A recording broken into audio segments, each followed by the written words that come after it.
Hello, I'm Debbie Psychoyas. I'm the professor for your Instructional School Leadership course this spring semester. And the purpose of this introduction video is to introduce you to Module 3. In Module 2, we explored how the 4 corollary questions for creating and maintaining an effective PLC, professional learning community, and how they directly align with best practices for instructional school leadership. We specifically focused in Module 2 on question 1, what do we expect our students to learn? This question is about establishing clarity and focus. What is it that we really want the students to know? Or perhaps even more importantly, what do our students really need to know and be able to do? Think about the safety net standards. This question requires teachers to clearly identify essential learning targets for their students they serve and shape how instructional leaders can create conditions for teachers to be equipped with this understanding. It is therefore important that instructional leaders build their competencies and skills necessary for creating these conditions if we expect all students to learn. In Module 3, we're going to take a look at the second essential question that guides PLCs. How will we know when our students have learned? What visible learning, evidence, and artifacts will we accept as proof that our students have learned? Question 2 speaks to the development and use of common formative assessments. It also addresses the Power of these assessments to inform students and their teachers about their progress towards an intended target or objective.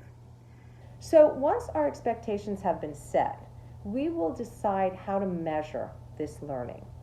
Each of you will draw upon your own experiences with the use of formative assessments in your classroom and how these procedures support your understanding of what your students know.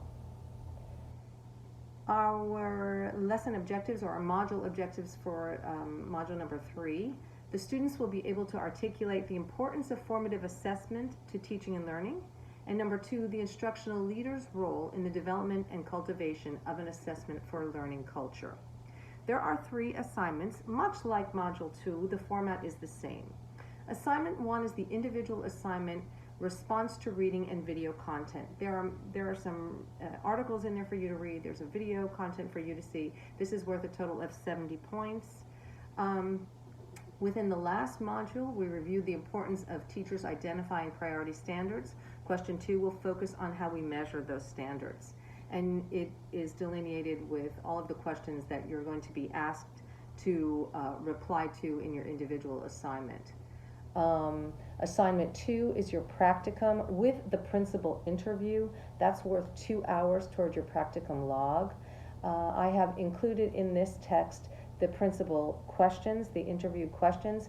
Feel free to friendly chat your principal at any time, and if they write you back, just upload what they've sent you. Everybody, I understand, is in a really busy time of year, so whatever support you get from them, I would be happy to review in an upload. Let me just go over the questions for the interview with your principal right now. Question 1. You all already know that you start with a thank you for the opportunity to have this interview for my field experience. Question number 1, our focus in this coursework this week is about the second essential questions for PLC. How will we know when our students have learned?